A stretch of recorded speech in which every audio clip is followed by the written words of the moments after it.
you anticipated from that? No, not really. I mean, we're just going to play. You know, the league's going to do what they do. We're going to do what we do. We're going to play, and the refs are going to call the game the way they see it, and we're just going to focus on playing hockey. Mike, there were a lot of times, a lot of face-offs, and a lot of times where it was Backstrom's line out there against Crosby's line. Is that a matchup you anticipated, and are you okay with it? Both. It was a match that we anticipated. They went a lot against one another in the regular season. You know, sometimes both coaches are comfortable with the same match, and we're certainly comfortable with that. We've done a fair amount of power against power all year long. We don't always stick with it, but certainly Sid has seen his fair share of playing against the top guys in the league. Would you look to move Sid around a little bit too, to even just get away from it, to get him a different look too? It's a possibility. Mike, is there anybody who might not be able to play tomorrow because of a physical issue? And beyond that, do you anticipate any lineup changes? The only one that would be day-to-day is Chris Kunitz.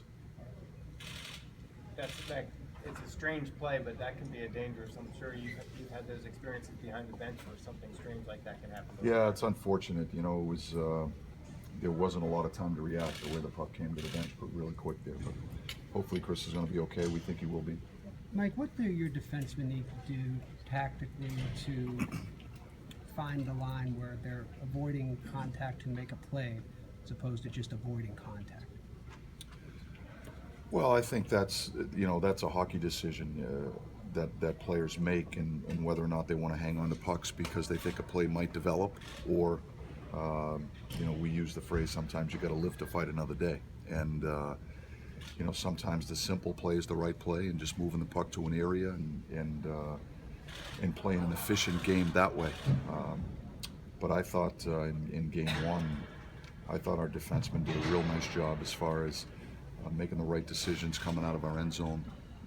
I thought we did a pretty good job breaking out of our end zone. We had some times when we came out clean, and we had some chances off the rush, and other times where we put pucks to areas and we got in foot races. And that's kind of been the mantra of our game here the last couple of months. And obviously we rely on our defensemen. They're a key part of that as far as helping us transition out of our end zone. A couple of the players said a couple of your defensemen, said they thought they could get to the puck quicker. Do you agree with that?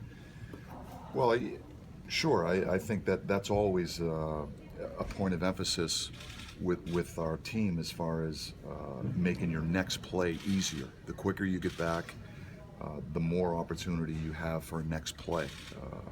And so, that's something that we've tried to prioritize with our guys, almost to try to create the habit of getting back as quickly as possible. And I just think it makes that next play a little bit easier if you have that extra fraction of a second to make your next play, because you can create some separation.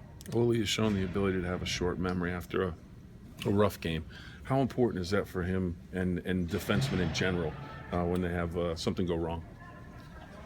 Well, I think the reality is it's a game of mistakes, and everybody makes them out there. And for me, the most important thing that I like about our players is how we respond to them. And I think Ole's done a terrific job all year long when things don't go his way, that he responds the right way. And as I said a number of times, his body of work this year has been just terrific for our team as far as helping us win. We know he's a good player, and it's important that he respond for us because we rely on him. Coach, is Nick Bonino's two-way game kind of right where you want it to be right now? I think Nick's put a long stretch of hockey together where he's been really good at both ends of the rink. I think, offensively, everyone sees that through his numbers and his contribution there. But he's really a two-way, reliable center. He plays in his own end zone. He's got a real good defensive conscience. We use him on the penalty kill. He plays 4-on-4. He plays a lot of important situations for us.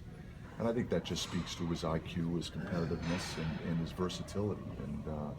And since we've had him with Hagee and Phil for a while, that line has shown some chemistry.